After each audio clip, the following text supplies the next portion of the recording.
Gatvės kultūra, gimnastika, šokis, cirkas. Visą tai jungia ekstremaliosios gatvės gimnastų komandos Project Mayhem pasirodymai.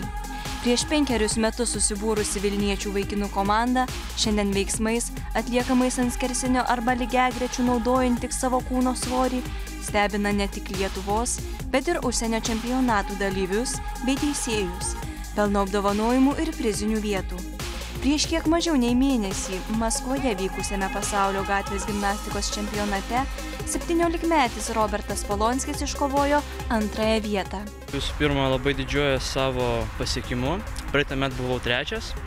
pasaulio čempionate, šiemet 2. Na, reiškia, progresuoju, tobulėju ir jau tikiuosi kitą metą pakelti dar vieną pakopą, jau būti 1.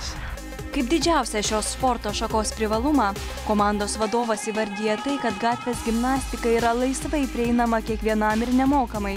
Treniruotei reikalingos įrangos galima rasti ne tik sporto aikštelėse, bet ir mokyklos sporto salėje, įtvirtinus skersinį parke tarp medžių arba tiesiog kambaryje tarp durų. Tačiau siekiant tapti profesionalu, būtina atkreipti dėmesį ne tik į fizinį gatvės gimnastų pasirengimą, bet ir muziką, choreografiją. Kas liečia komandą ir pasirodymus, tai didžiausias iššūkis tai pastoviai sukurti naują choreografinį numerį, nes mes nesame nei choreografai, nei niekas nesimokina aktorinių gabumų, nei teatro. Pradžioj sėmėmės iš šokėjų, iš tokių didžiulių tarptautinių pasaulyje žinomų komandų. Žiūrėjom, kaip jie daro, bandėm suprasti, kodėl jie būtent taip stovi, kodėl būtent taip išsireikiavę, kodėl naudoja būtent tą muziką ir tos garsus. Ir tiesiog taip bandydami viską perkelt į gatvės gimnastiką, taip ir atsirado pirmieji numeriai. Gatvės gimnastai laisvalaikiu kelis kartus per savaitę maždaug po 2 valandas praleidžia mankštindamiesi, kurdami naujus triukus. Nuovargio bei traumų išvengti nepavyksta.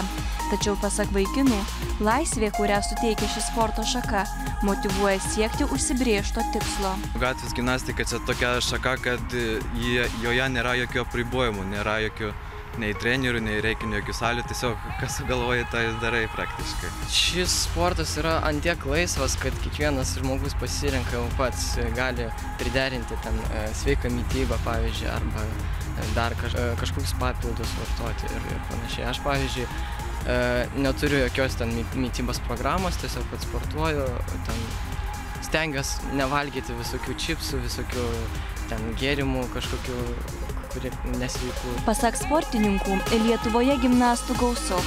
Vasaromis esą varžybos vyksta kiekvieną savaitgalį.